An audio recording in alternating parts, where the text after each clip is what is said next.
Now, one of the concerns by parents is that children misuse the English language when using SMS language. Do you understand when you get an SMS that says TGIF? Well, that I actually understand, because that's been around for a while. I mean, that stands for Thank God It's Friday.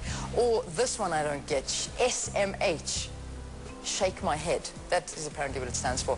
And BF, that stands for Best Friend. I know Paris Hilton's got a BFF, but BF. And LOL, that means laugh out loud. I actually thought it meant lots of love, so I've been using it the wrong way. Here's another one. This one I've never heard of before. TGTBT. And apparently that stands for, say it? Yeah, I also didn't get it. Too good to be true. I don't get this. Do you use this kind of text speak? The reality is that SMS language is here to stay. But will this make you stupid? There's the big question. We're now joined by Dr. Piet Streicher of MD, who is the MD rather, of bulksms.com, to talk about the impact of SMS language, but also the benefits of SMS as communication tools for deaf people. Good to have you. Welcome to Morning Live. Good morning. SMS language. I mean, this is just, it's taking over everything. Is this a way is this just the way things are at the moment? Certainly. Recent stats that came out of America shows that the average teenager sends more than 3,000 text messages a month. Wow. It's more than 100 a day. Wow. 3,000 SMSs. What about in South Africa? Have we got some stats to look at? In South Africa, it's a bit lower, between 500 and 800. And it's basically constrained by cost. So you get more children on unlimited SMS packages in America, and therefore it increases.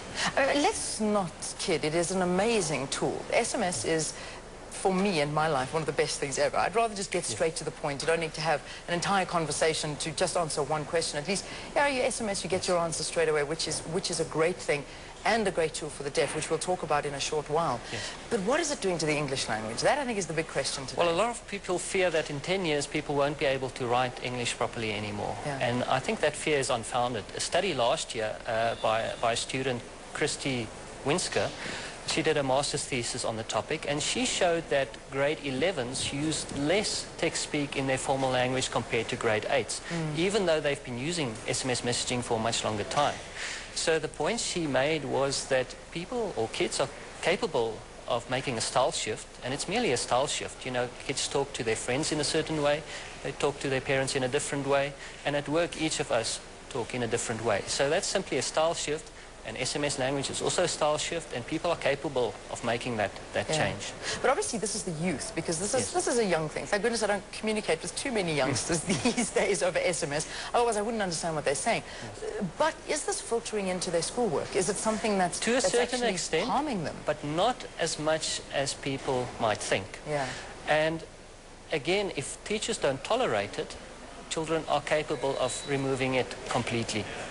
So it's a question of education, and yes, it's slipping in somewhat, but it can be controlled. It can be controlled. Yes. Are schools very vigilant of this? Is this something that teachers perhaps are looking out for and correcting it as and when it appears on a piece of paper or in an examination and penalizing them? Yes, certainly the school where the study was done, the teachers were very strict on it, and they didn't tolerate SMS speak in the written formal language at all. But it is a problem where English is not your first language. So people where English is their second language will be more at a disadvantage and more likely to merely use those text-speak acronyms in their written work. Yeah. What about in the workplace? Because for me, if I receive an email from somebody asking whatever it may be, in a business environment, not a friend, in a business environment, and I am sent slang and shortened words, I automatically don't take this email very seriously, and the person emailing me, never mind bad spelling, that's another problem. Yes. Is this also a problem in the workplace? It is a problem to a certain extent, but again, people can change their ways. Interesting comment on the topic was SMS speak will not make you dumb, but it might make you look dumb. Exactly. That's exactly the perception.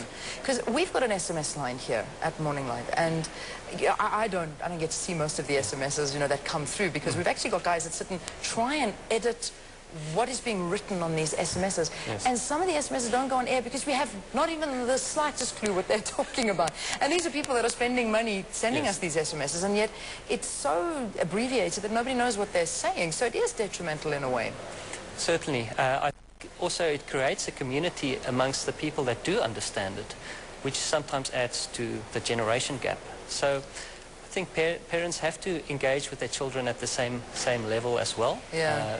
You know, to close that generation gap. I think so, and also just teach your kids lessons as you go along. Just the final point, and I think one of the, perhaps the best thing about SMS is how it's used as a communication tool for the deaf. Absolutely. If we look at deaf people, the biggest part of their disability is the social isolation it causes. And it's quite ironic that the telephone, which Alexander Graham Bell invented, at the time he was also inventing a device that would help deaf people. His mom was deaf, his wife was hard of hearing, and ironically it shut out deaf people from this communication tool for more than 100 years. Now for the last 40 years they had the ability to use a teletypewriter, but only to communicate with other deaf people. So they would have a teletypewriter on the one side of a telephone line, teletypewriter on the other side. But you know, it still shut them out from communicating with hearing people. SMS, for the first time, because it's so ubiquitous, almost everyone in the world has a cell phone. Deaf people can now communicate as easily with hearing people as with deaf people. And that enables them to form social groups with hearing people as well. And there are examples of schools where deaf children are being taught with hearing children, and cell phones are introduced, and the main advantage of the cell phone is gives the deaf children confidence. Fantastic. Thank you so much for talking to us here on Morning Live. Dr. Piet Streicher is the MD of bulksms.com, talking about this SMS language that we're all trying to get to grips with these days. Let's get to a traffic update. Robert's over to you. Yeah, thanks, Leah. A couple of problems this morning.